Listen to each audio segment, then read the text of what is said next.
37, verses 5 through 11. Now Joseph had a dream, and he told it to his brothers, and they hated him even more.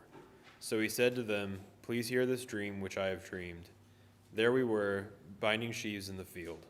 Then behold, my sheaf arose, and also stood upright, and indeed your sheaves stood all around, and bowed down to my sheaf. And his brothers said to him, Shall you indeed reign over us? Or shall you indeed have dominion over us?" So they hated him even more for his dreams and for his words. Then he dreamed still another dream and told it to his brothers, and said, "Look, I have dreamed another dream, and this time the sun, the moon, and the 11 stars bowed down to me." So he told it to his father and his brothers, and his father rebuked him and said, "What is this dream that you have dreamed? Shall your mother and I and your brothers indeed come to bow down to the earth before you?" And his brothers envied him, but his father kept the matter in mind.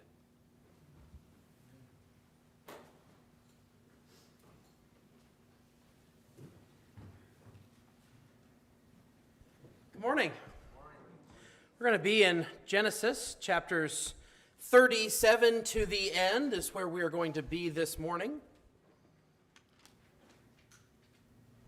It's good to see so many out. Thank you for being here. If you have any questions, please feel free to ask us about who we are and why we do what we do, why we did what we did this morning, why don't we do certain things that other people might do. And we'll point you to the Bible where we have our authority for the things we do and where we lack the authority for the things that we don't do. This morning we are going to be looking at the story of Joseph. But before that, I wanted to show you my favorite picture of our trip from my wife's and my travels this last week. We finalized Bennett's adoption, so we're very excited about that. And so this was the judge that signed off on it, Judge Sniffen. So we're very appreciative of him and that things have finally drawn to a close on that. As we get into the story of Joseph, what we find is that there are three major points of Joseph's life, and that's how we're going to be looking at the story of Joseph today, is in these three pieces. And each of these three pieces has a dream and then a moment of deception. And those moments of deception kind of spell out much of the rest of what happens there in that section of Joseph's life. And so what we're going to be looking at here is the truth that God is actually revealing as we go through Joseph's life. For those of you who are taking notes, the three sections of Joseph's life, we're going to say before Egypt, and then in Egypt, and finally when he is in power at Pharaoh's side. So we're going to look at each one of these. Before Egypt, that is Genesis chapter 37. And so when we look here at toward the beginning here of Genesis chapter 37, we see Joseph is a very young man. In verse 2, it says that he is 17 years old, and he's pasturing the flock with his brothers. And Joseph brought back a bad report about them to their father. So they're not doing what they ought to do. And this begins to sour their relationship. And part of it also is verse 3. And I would say this is probably the bigger part. Israel, this is Jacob, loved Joseph more than all his sons because he was the son of his old age, and he made him a varicolored tunic, is the way the New American Standard reads. Yours might say a multicolored robe or a full-length robe, depending on the translation that you have. Okay, and so then verse 4, his brothers saw their father loved him more than all his brothers, so they hated him and could not speak to him on friendly terms. So it says here that the biggest issue that they have is how Jacob treats Joseph.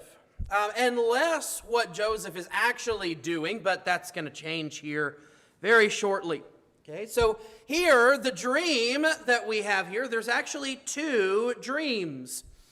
And the first dream, thank you, Ethan, for reading these for us. The first dream that we see here, Joseph tells his brothers that they were reaping the harvest. Okay, they're binding their sheaves in the field, and his sheaf stands up, and all the other sheaves gather around and bow down to my sheaf. And we don't really know exactly what that means at this point in the story. He's just relaying the dream that he had. Now, it doesn't explicitly tell us whether or not Joseph is doing anything wrong here. It is possible that he's sort of needling his brothers because they're not getting along. It could also just be, hey, I had a dream. Dreams are very important, especially during this time period. There's lots that God will relay in people's dreams. So maybe he's just saying, hey, I had this dream. It was really interesting. And maybe he's totally naive to the fact that his brothers would be upset. But he is 17. I don't know. That would be a pretty naive 17-year-old. It just doesn't really tell us what his reason for doing this is. Is it because he's trying to get back at his brothers, or is he just being innocently telling them a dream? But they take it poorly in verse 8. Thinking, and interestingly, they actually interpret the dream properly. They just don't realize it yet. Are you actually, verse 8, going to reign over us? Are you really going to rule over us? Yeah, but they don't know that yet. And we don't know that yet if we haven't read the story. But that's exactly what's going to happen. So it says they hated him even more for his dreams and for his words. Then we come to verse 9. He still had another dream and related it to his brothers. Okay, so clearly we should be understanding how the brothers are feeling now, but maybe Joseph is totally naive here. Lo, I have still had another dream. Behold, the sun and the moon and 11 stars were bowing down to me. He related it to his father and his brothers, and his father rebuked him and said, what is this dream that you have had? Shall I and your mother and your brothers actually come to bow ourselves down before you to the ground? His brothers were jealous of him, but his father kept the saying in mind. Okay, so what we have here is God is setting up in a dream a prophecy of what's to happen. And he takes sheaves and stars and uses them to represent that Joseph would rule over everyone else. Now, the only reason that we know that that's the interpretation of the dream is because that is what's going to happen later on down the road. Okay? But nobody really knows this yet. And so now we come to the deception. What happens here? Well, Jacob tells Joseph, you need to go find your brothers. They're pasturing the flock. And he says they're in Shechem. So he goes to Shechem. They're not in Shechem. And he's looking around, and there's a man who tells him that they are in Dothan. And so as he's coming to Dothan, it says that the brothers decide. They said one to another. It doesn't tell us who said what. Okay, there is 11 of them, but we don't know who says what. It says, here comes this dreamer. I like the more direct translation of the Hebrew, the master of dreams comes. I like that. Of course, they're making fun of him. Now then, come and let us kill him and throw him into one of the pits. And we will say, a wild beast devoured him. Then let us see what will become of his dreams. So interestingly, this, if you have read anything before chapter 37, this really shouldn't be a surprise to you, that this is the way that the brothers are. Granted, they were taking vengeance for their sister Dinah, but we see that Simeon and Levi go in after a city of men had circumcised themselves in order for the son, whose name was also Shechem, to marry Dinah, and they go in and they slay everyone while they're recovering from their circumcision. So this kind of attitude should not be very surprising to us from the 11. Okay? But Reuben heard this. So it seems that at the very least, Reuben was not part of this discussion. Okay? Reuben heard this and rescued him out of their hands and said, "Let us not take his life." Reuben is the oldest. He is the firstborn of all the children of Jacob. And so if he says, "We're not going to do that," his words hold a lot of weight. And Reuben says in verse 22, "Shed no blood, throw him into the pit that's in the wilderness, but do not lay hands on him." That's exactly what they do. And then Reuben thinks, "I'm going to go back and I'm going to rescue him." But it seems that Reuben leaves with the intent to come back and get him. But while he's gone, Judah says in verse 26, they see Ishmaelites are coming. He says, "What profit is it for us to kill our brother and cover up his blood? Come and let us sell him to the Ishmaelites and not lay our hands on him, for he's our brother, our own flesh." So you're kind of torn, right? Because Judah, on the one hand, it's like, yeah, you know what? Yeah, we shouldn't kill him. He's our brother. So let's sell him. And it's like, oh, come on, Judah, you were on the right track, but we had to leave it with, let's sell him. And so they listen to Judah, again, while Reuben is gone. So they sell him to Ishmaelites for 20 shekels of silver. Okay? And they take Joseph to Egypt. Reuben comes back, finds that he's gone. Okay? It says he tore his garments. He returned to his brothers and said, "The boy is not there. As for me, where am I to go?" And so they take this coat that Joseph had, this tunic, they dip it in blood, and they tell Jacob, Joseph has been torn apart by a wild animal. A wild animal. And so Jacob, of course, goes into mourning. No one can comfort him. He says in verse 35, "Surely I will go down to Sheol in mourning for my son." And his father wept for him. And then we see that he's sold to Pharaoh's captain of the bodyguard, whose name is Potiphar. So why does this deception happen? Well, for the brothers' part, the reason this happens is for jealousy and hatred.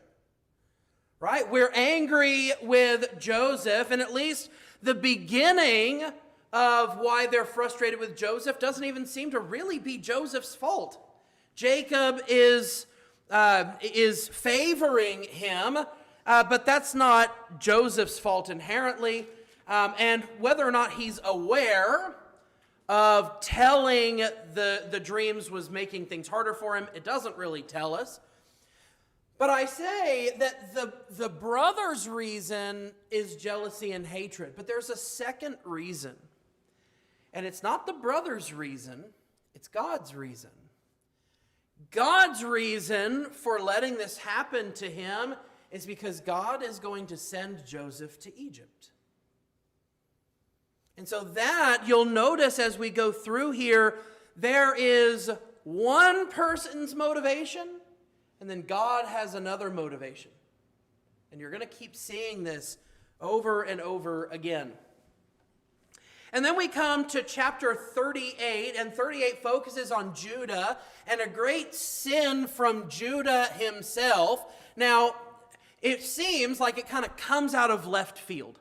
Why in the world are we talking about Judah? We should be talking about Joseph. But I think it's because it's going to become important later. Okay? So we talk about Judah for a chapter, and then we come back to Joseph in chapter 39.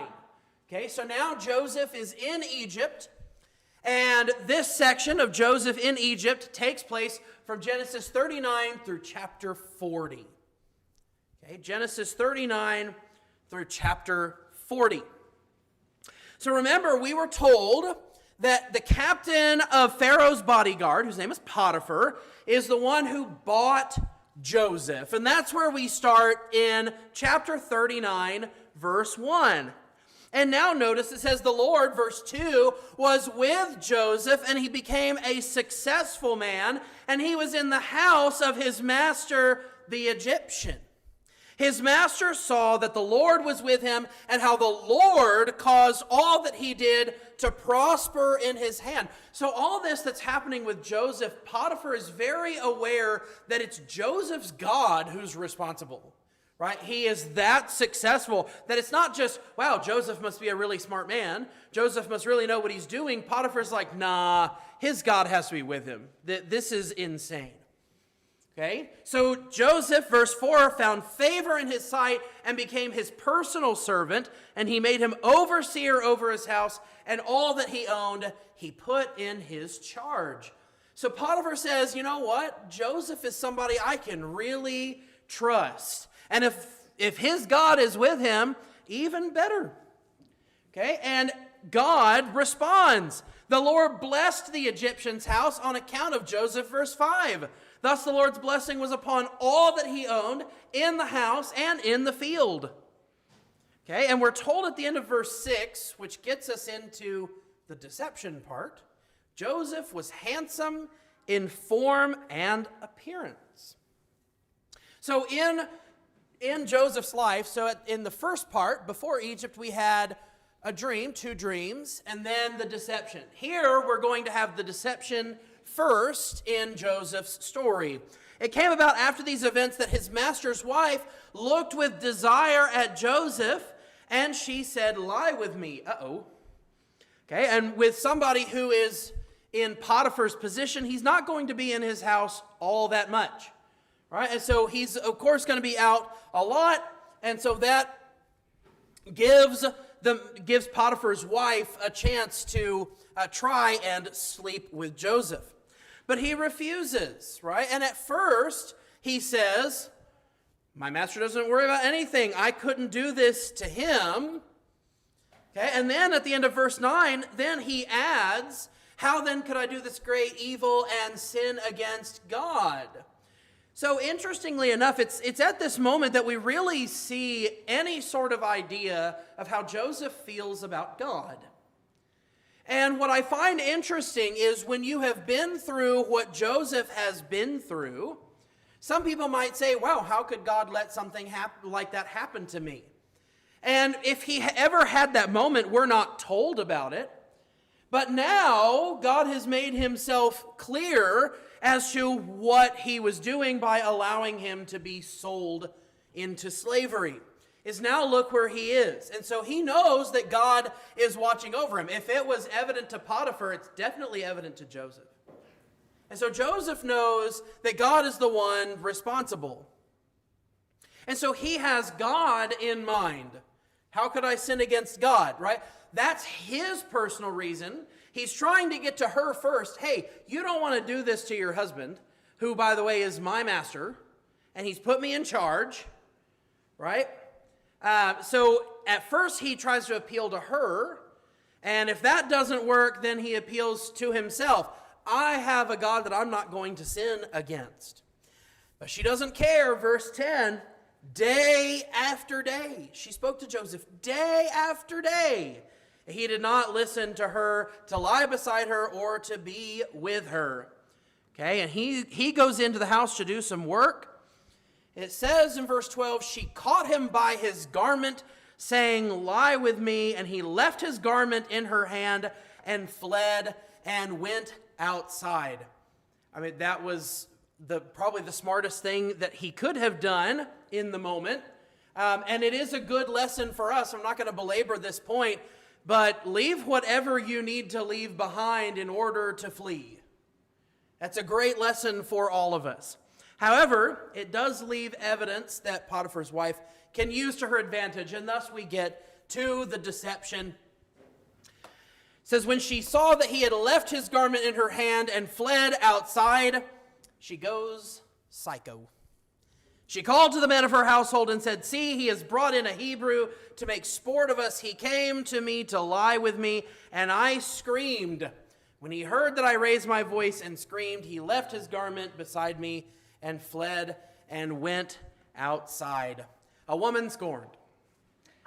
And it is a terrible price that Joseph must pay.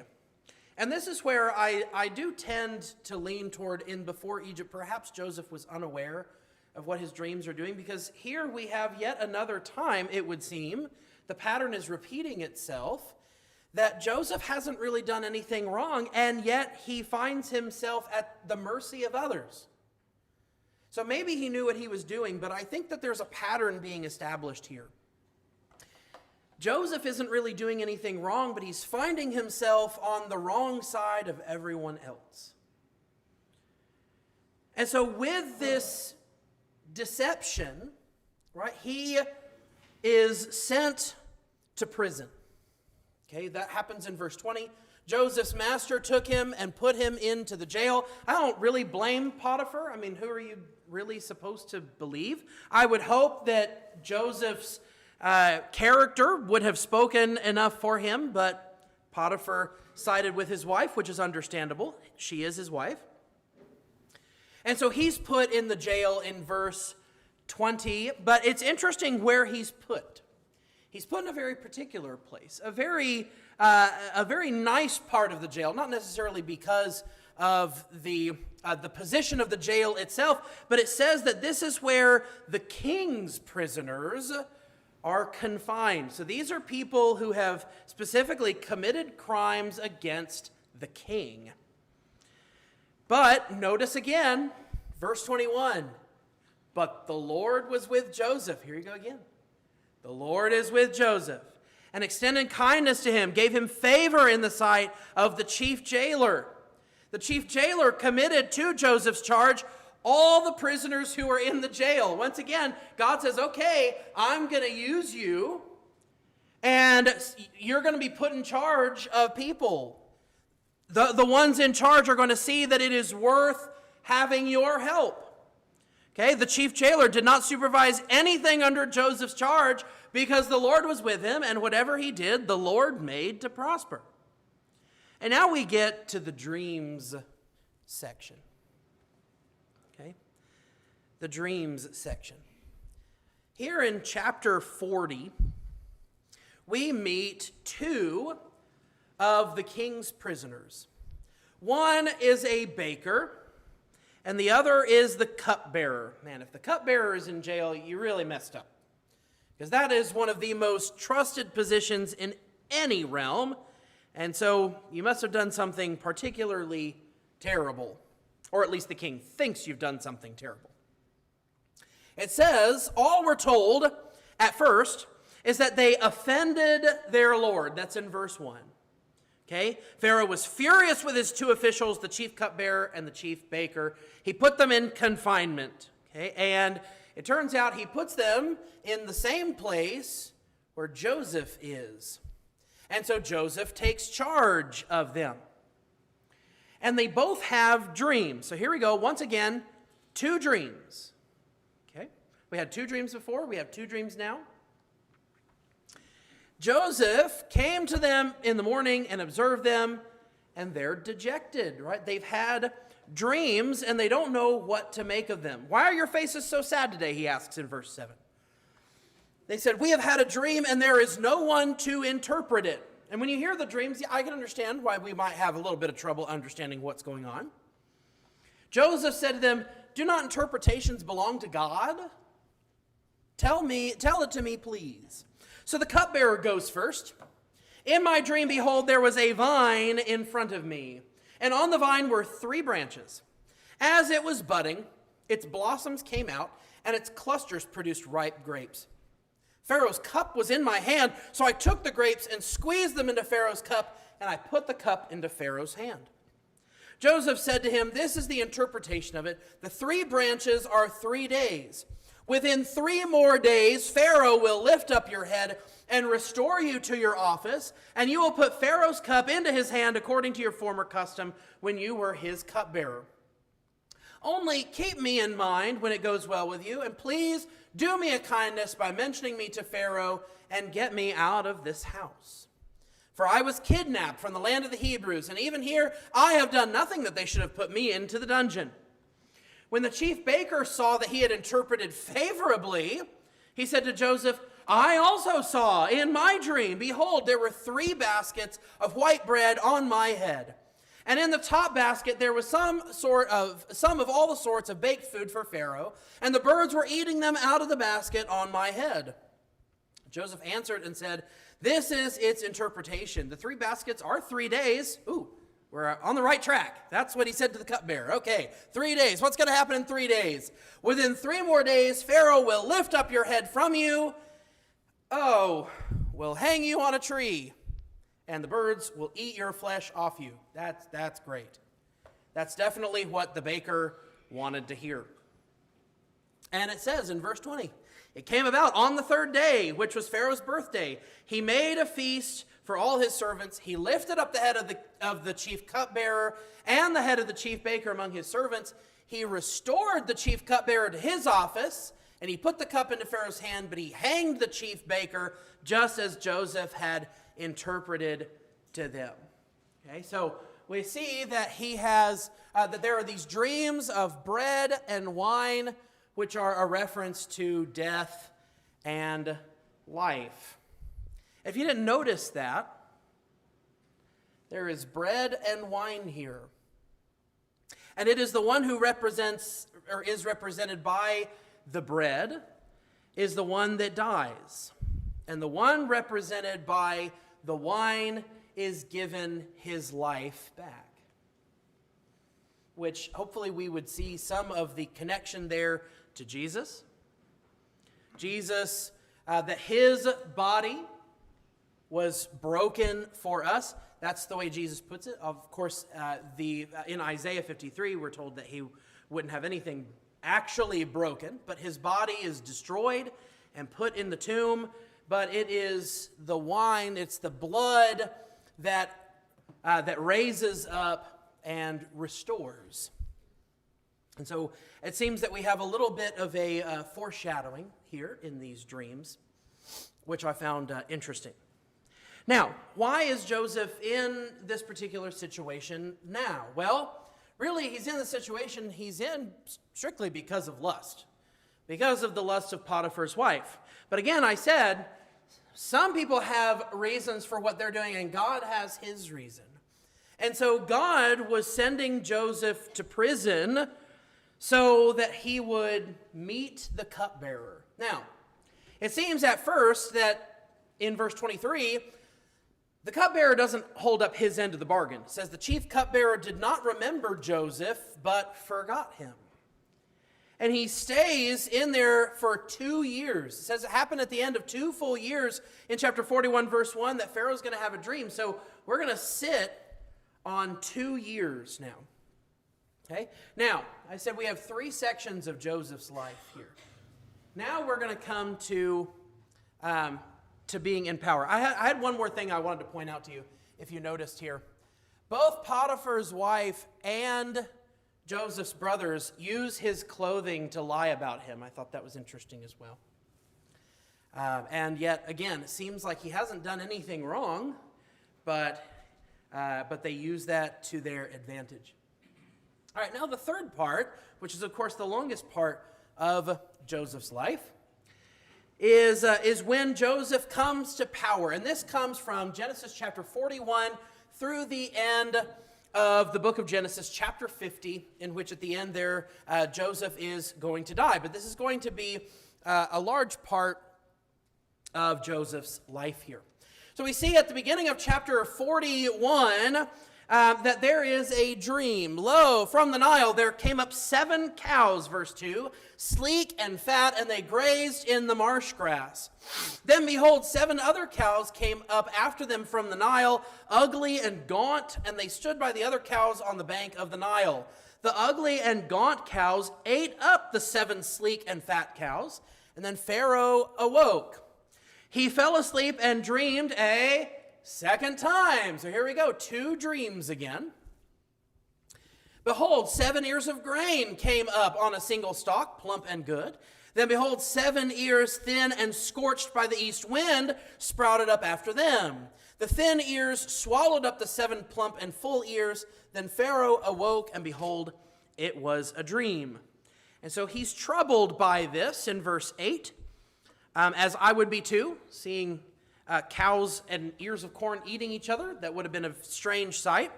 And if you know that it has a meaning but can't figure it out, that would be very distressing. So verse 9, oh, I remember that guy, the cupbearer says.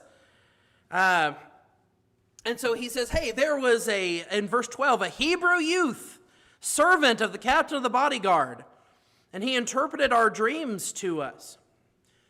Okay, and then he says, he interpreted dreams that ended up coming true. So Pharaoh calls for him in verse 14, and Joseph tells him what's going on. Both dreams have the same meaning. And just like we've seen before, the sheaves and the stars had the same meaning. Now, the cupbearer and the baker, they had similar ideas, but to opposite ends. In 3 days, one would be elevated to his former position and one would die, but they were along similar lines. And now we have that these two dreams are saying the same thing here. That there would be 7 years of plenty. That would be the fat cows and the good ears of grain. And then the ugly cows and the bad stalks would come up, and they would be 7 years of famine. And so this excites Pharaoh. It says the proposal seemed good to Pharaoh and to all his servants. Joseph said, well, since this is coming, I would offer you that we make sure that we're ready for this coming famine. Use the 7 years of good to prepare for the 7 years of famine. And Pharaoh says, I think this is a good idea. And then in verse 38, Pharaoh notices what others have noticed. If you remember back, it says that Jacob remembered the thing that Joseph had said. He had kept it in mind. So Jacob seemed to at least get an inkling that something was up with Joseph. Then Potiphar realized that God was with Joseph. The jailer realized God was with Joseph, and now Pharaoh is going to notice it as well. Pharaoh said in verse 38 to his servants, can we find a man like this in whom is a divine spirit? Pharaoh said to Joseph, since God has informed you of all this, and there is no one so discerning and wise as you, you shall be over my house, and according to your command, all my people shall do homage. Only in the throne I will be greater than you. And so Pharaoh sets Joseph up to be a great man, and he prepares for the famine. Well, we come to verse 50. Verse 50 is where the famine comes in and strikes the land of Canaan. And in chapter 42, we see that Jacob needs his children to go to Egypt to buy grain because it's the only place that has it. Okay, verse 2, he says, behold, I've heard there's grain in Egypt. Go down there and buy some for us from that place so that we may live and not die. Verse 3, then 10 brothers of Joseph went down to buy grain from Egypt. But Jacob did not send Joseph's brother Benjamin with his brothers, for he said, I am afraid that harm may befall him. Okay, so he is concerned about Benjamin. Now, when they were born, Rachel seemed to be favored by Jacob. And so Joseph and Benjamin, who were born of Rachel, were then Jacob's favorites. And so Benjamin has sort of taken that place of Joseph. And so the other 10 are going to go buy grain from Egypt. And so Joseph, being the ruler over the land, they're going to have to go to him for his help.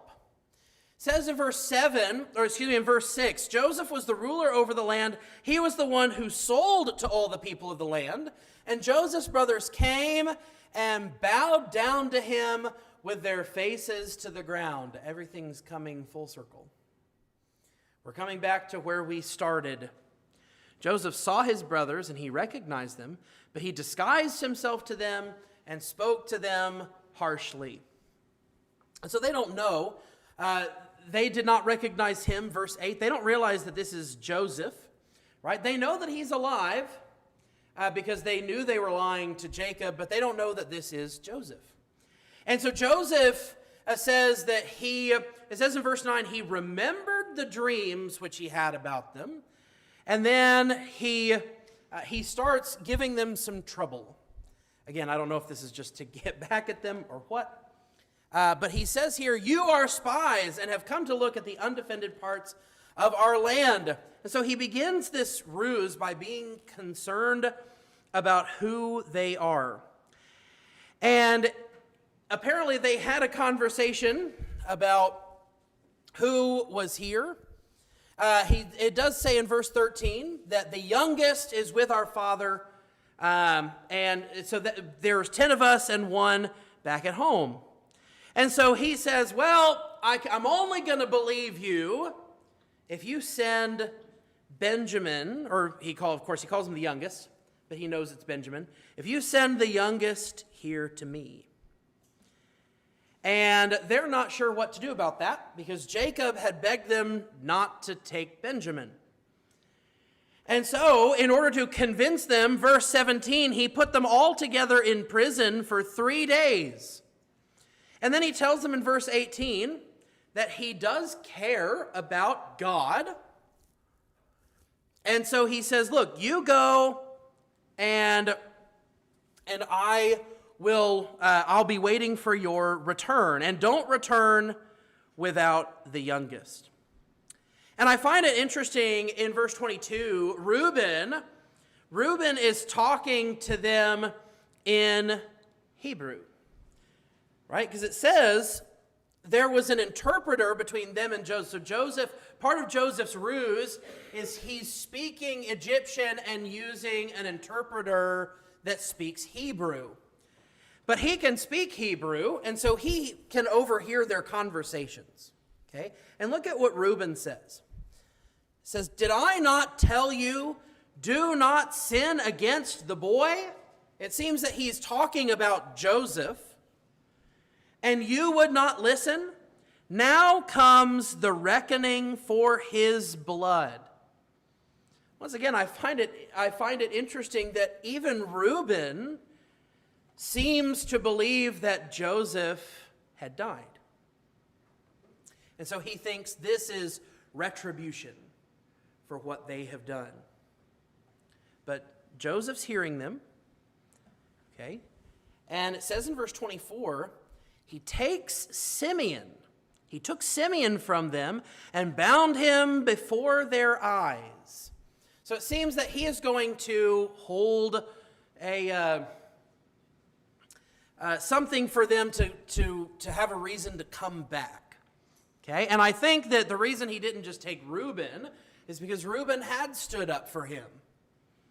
So he takes Simeon, who's the second born, and takes Simeon and sends him to prison, and he secretly gives them all back the money that they paid for the grain.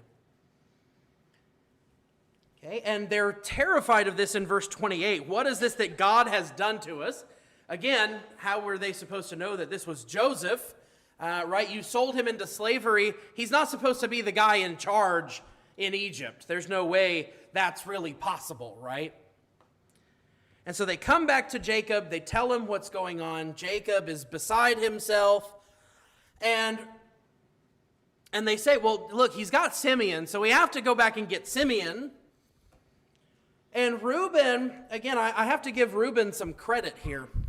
Reuben spoke to his father, saying, "You may put my 2 sons to death if I do not bring him back to you. Put him in my care, and I will return him to you." I mean, Reuben understands what he has to do and tries to give Jacob some reassurance. Okay, but it takes some time. But Jacob decides to send him back. I find it interesting that at first, when we were first talking about Joseph, he was called Israel. And then we took a break and we called him Jacob again. And if you remember, Jacob means the usurper. Right? It's a call back to what he was called before he was called Israel, that he contended with the Lord, which is a good thing. Doesn't seem like it, but it's a good thing. And so now when you see in verse 6 of chapter 43, he's called Israel again. He's ready to send Benjamin. Okay, so they take Benjamin down to see Joseph. And in verse 16 is when he finally comes into Joseph's presence. And he's going to feed them. In verse 16, bring the men into the house and slay an animal and make ready, for the men are to dine with me at noon. So remember, this deception is still going. There's kind of this ruse that he doesn't really know who they are, but he's treating them very well now. Remember, it said before he was speaking to them harshly, but now he's giving them food. Okay, and they think something else is going on here, but they just don't know what the real deception is. Verse 18, the men were afraid because they think, well, we suddenly had the money that we paid for the grain back in our packs, and he's upset with us. And so they actually admit to it. Oh, my Lord, we indeed came down the first time to buy food, and it came about when we came to the lodging place, we opened our sacks, and behold, each man's money was in the mouth of his sack, our money in full. We've brought it back to you. Right, so that actually speaks well. Even if it was done in fear, they did do the right thing by bringing the money back. But he says, don't worry. Your God and the God of your father have given you treasure in your sacks. I had your money. Then he brought Simeon out to them. So he's brought Simeon out of prison. Okay? And he gives them water, washes their feet, feeds their donkeys, and then they eat a meal together. He starts asking them about Jacob, and they're still bowing to him as he's talking. He meets Benjamin. Again, Benjamin would have been of a moderately older age when Joseph left, old enough that he would still recognize him. Okay, he blesses him, and they serve the meal.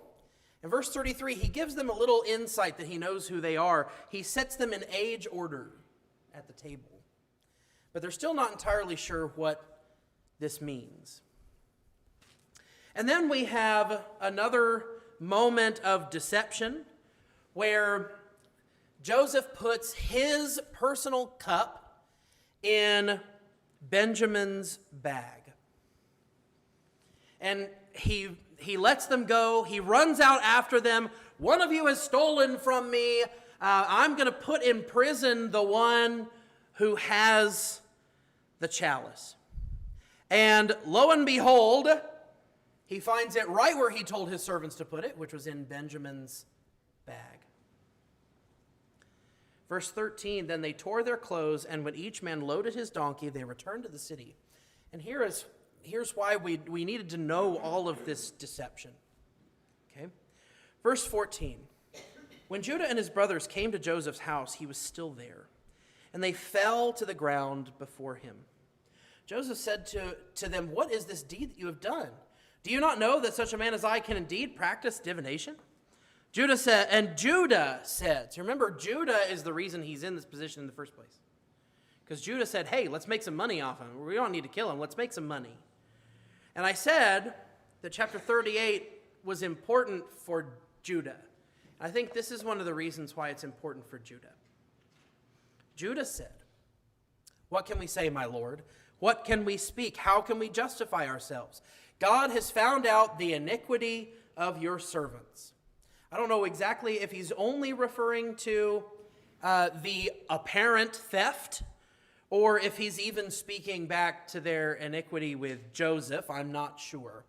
I like to think that, but it's not explicit enough for me to say one way or the other. Behold, we are my Lord's slaves, both we and the one in whose possession the cup has been found. And Joseph says, no, I'm just going to take the one. Verse 18. Judah approached him and said, O my Lord, may your servant please speak a word in my Lord's ears, and do not be angry with your servant, for you're equal to Pharaoh. My Lord asked his servant, saying, have you a father or a brother? And he tells him about Jacob and how we have to go back with him, or else he will die. Okay? So verse 30, let's skip over to there. Now therefore, when I come to your servant my father, and the lad is not with us, since his life is bound up in the lad's life, when he sees that the lad is not with us, he will die. Thus your servants will bring the gray hair of your servant our father down to Sheol in sorrow, for your servant became surety. Right? We didn't read that. Reuben said, I'll give you my sons. But Jacob rejected that idea, Then Judah says, okay, we need to go back, we need to take Benjamin. And so he becomes the surety, as he says here. If I do not bring him back, let me bear the blame before my father forever. Now therefore, this is the important part. Please let your servant remain instead of the lad, a slave to my Lord, and let the lad go up with his brothers. For how shall I go up to my father if the lad is not with me, for fear that I see the evil that would overtake my father? And so it seems that at least Judah, if not all the brothers, had realized what they had done so long ago, and they've been making up with it with Benjamin. And so in chapter 45, it says in verse 1, Joseph could not control himself before all those who stood by him, and he cried, have everyone go out from me. There was no man with him when Joseph made himself known to his brothers. And he tells them who he is. They all hug and they cry. It says in verse 15, he kissed all his brothers and wept on them, and afterward his brothers talked with them. And so it seems that everything is all right. And I do want to point out here, as he's speaking to them, I'll point out here, verse 5. It says, do not be grieved or angry with yourselves because you sold me here. For God sent me before you to preserve life. And then in verse 7, he repeats himself. God sent me before you to preserve for you a remnant in the earth and to keep you alive by a great deliverance. Now, therefore, it was not you who sent me here, but God. Verse 9, God has made me Lord of all Egypt. And so he understands that it is God who is responsible. And he tells them that he has forgiven them. And it's a beautiful moment between them. But again, it begs the question of why. Why did Joseph do this? And we don't really have anything here that's explicitly told to us. But when you look at how he treated all of them and how he treated Benjamin and all the ins and outs of his deception, it seems as though he's really testing his brothers. Have you really changed from all those years ago when you sold me? But once again, just because someone has a motive doesn't mean God doesn't have his own motive. And it says here that this is all to save Israel from famine. God was taking very special care of Joseph, though Joseph was finding himself time after time in the doldrums of life. Everything seemed to be against him, but God used every moment of it to put Joseph in a position to not only care for Egypt, to care for the rest of the world in this famine, but more specifically for Israel and for his promises to Abraham. So when we look at these dreams, right? So why first did we talk about the dreams, and then why talk about the deceptions? Well, first, with the deceptions, God uses his brother's hatred and Potiphar's wife's lust for his purposes. I said before that we were examining spiritual and physical truth, right? Which all of those truths were actually revealed in the dreams that we saw. And the truth, the overarching truth of the story of Joseph is that God has always been in charge. He knows what's going on, and he has kept a watchful eye. It's very easy for us when we are dealing with difficulties in life that we say, I don't understand what God is doing. Or maybe even go so far as to say, it's not fair what God is doing to me. And it could be a moment like Joseph where God is saying, I have my own reasons. You don't have to know them. And we see this over and over and over again. We see it in Joseph. We see it in Job. We see it in Jesus or Paul. That though bad things happen to us, it doesn't mean God is far from us. In fact, Jesus rebuked the Sanhedrin for thinking the very thing. That he said, just because you're rich doesn't mean that God is with you. And so whether in prosperity or in poverty, we have to follow Joseph's example. Joseph shows himself drawing near to God. That he understands that God is the one at work and lets God work.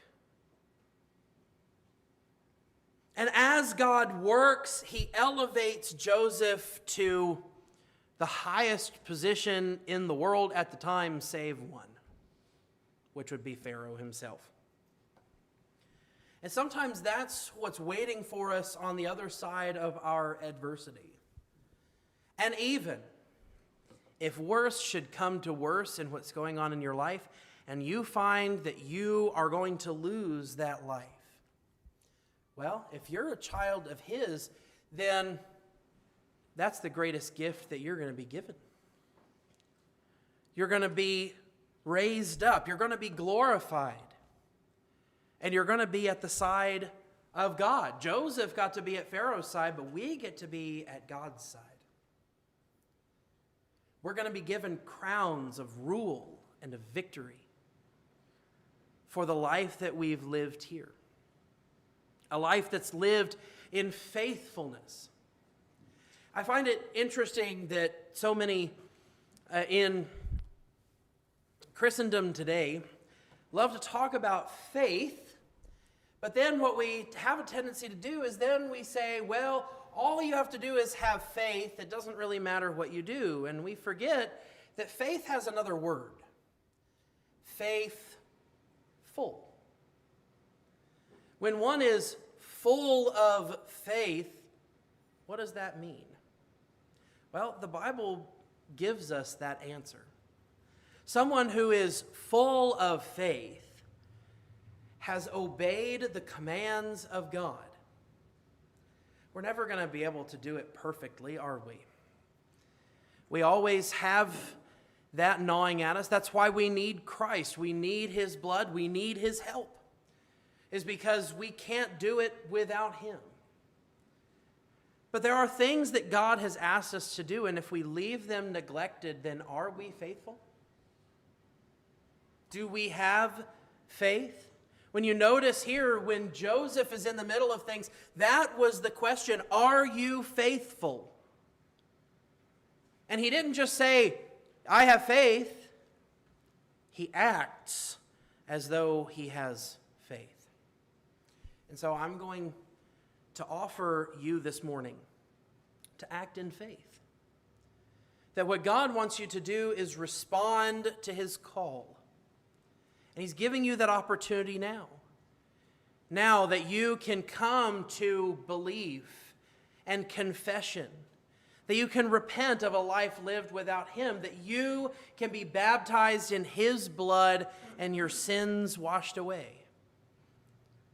So that you can be faithful to him. And that you can live for Jesus. That's what we're about to sing here. If you're not a child of God, now is the time that no matter what is going on in your life, has it been as bad as Joseph? And if it has been as bad as Joseph, does that mean God has left you? God didn't leave Joseph. Why do you get to think that God has left you? Perhaps what he's doing is he's getting you to a place where he calls you and you answer. That he brings you to a place more important than Joseph was. Joseph saved physical people from their physical adversities. He's calling you to be saved from your spiritual adversity, which is a far greater call. And so please respond. If you have already become a child of his, but God is calling you to come back, Maybe that you've been slipping and you need some help to come back to Him, to be back on the sure-footed path. Now is also the time for you this morning. If you need to come to Him, won't you do so while we stand and while we sing?